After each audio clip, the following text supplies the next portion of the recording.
ये प्रचारक की साधना होती है, उसका साध्य भी होता है। हम जब भी कभी कदम उठाते हैं तो कुछ पाने की अपेक्षा करते हैं, लेकिन एक प्रेमी के हृदय का भाव क्या होता है? वो स्वामी राम की वाणी से व्यक्त होता है कि इश्क एक तरफा में यूं मसरूर हो जाऊंगा मैं, राम तुम होगे क्षमा काफूर हो जाऊंगा मैं तुम्हें देखूं तो देखूं तुम न मुझको देखना, तूने गर देखा मुझे मशहूर हो जाऊंगा मैं तुम्हें चाहूं तो चाहूं तुम न मुझको चाहना, तूने गर चाहा मुझे मगरूर हो जाऊंगा मैं अगर मांगू कभी तो कुछ ना देना तुम मुझे, वरना फिर प्रेमी नहीं मजदूर हो जाऊं। जो बोझ ढोके मुआवजा चाहता है वो समर्पित नहीं होता, वो मजदूर होता है। जिसने यश चाहा, जिसने प्रतिष्ठा चाहिए, जिसने लोक मान्यता चाहिए, उसका समर्पण अधूरा होता है। लेकिन मां भारती को अखंडता के सिंहासन पर विराजमान करने का स्वप्न साकार करने के लिए अपने को होम करने वाला प्रचारक चाहता है क्या कुछ, लेकिन जो मिलता है वो तो अनिर्वचनीय है, उसको तो वाणी से व्यक्त ही नहीं किया जा सकता। वो तो हृदयों का अनुभूत विषय है कि चारों तरफ से भगवत्ता उस पर बरसती है। जो अपने लिए नहीं चलता, अपनों के लिए कदम बढ़ाता है, जो कभी दुख को दुख नहीं मानता, जो सुख की चाह में धूल नहीं छानता, औरों के लिए जिसको विष पीना भी स्वीकार हो जाता है, वह प्रचारक अभिनंदनीय है, वंदनीय है, पूजनीय है, प्रातः स्मरणीय है। रात दिन अहिर्निश मां भारती के चरणों में अपने आप को तपाना गलाना। किस समय डॉक्टर साहब ने सपना लिया था? सारे देश के अंदर आग लगी थी, ब्रिटिश सत्ता के विरुद्ध एक वातावरण बना था, बलिदानों की गंगा मानो बह गई थी भारत के अंदर, विदेशियों की चूल्हे हिलने लगी, बस एक प्रहार और बाकी था कि सारे सपने साकार हो जाते।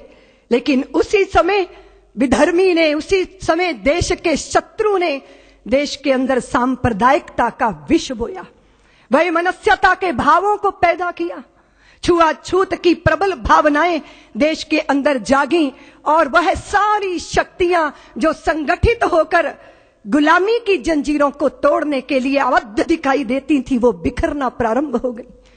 ऐसे ही समय में जब वैमनस्यता सिर चढ़कर बोल रही थी, जब कट्टरता नंगा नर्तन कर रही थी, उस समय डॉक्टर हेडगेवार 4 स्वयं सेवकों को लेकर राष्ट्रीय स्वयं सेवक संघ की संस्थापना करते।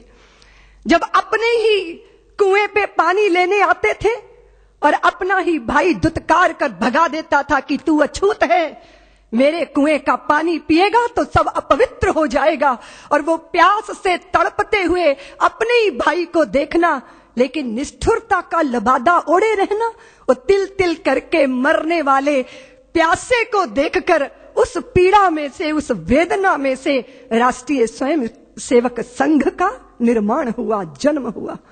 लोग कहते हैं प्रेरणा, प्रेरणा नहीं अपितु वेदना में से संघ का जन्म हुआ।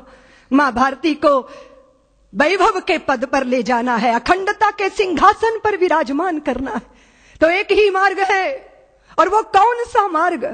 क्या हिंदू जाति जिसने नक्षत्रों को संज्ञा दी, वो हिंदू जाति जिसने सागर की छाती पर पत्थरों को तैराया, इतना गौरव रखने वाली हिंदू जाति, उसका स्वाभिमान धुआं बनकर उड़ेगा? ये वेदना में से राष्ट्रीय स्वयं सेवक संघ का जन्म हुआ। प्रचारकों ने अनवरत अपने जीवन को आहूत किया।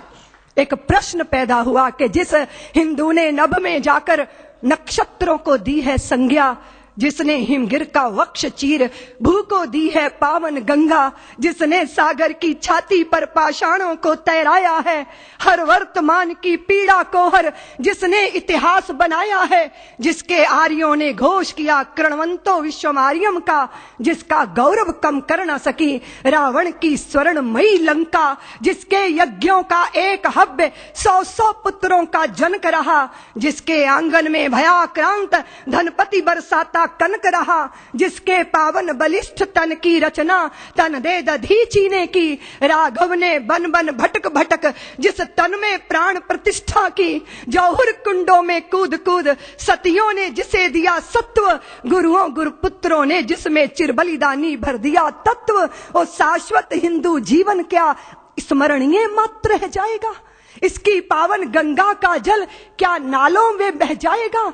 इसके गंगाधर शिव शंकर क्या ले समाधि सो जाएंगे? इसके पुष्कर इसके प्रयाग क्या गर्त मात्र हो जाएंगे?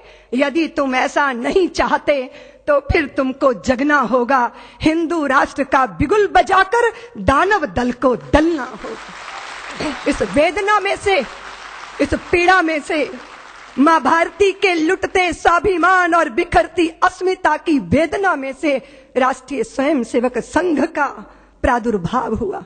फिर एक एक दीपक जले, तिल तिल करके अपने आप को मां भारती के चरणों में आहूत करते रहे।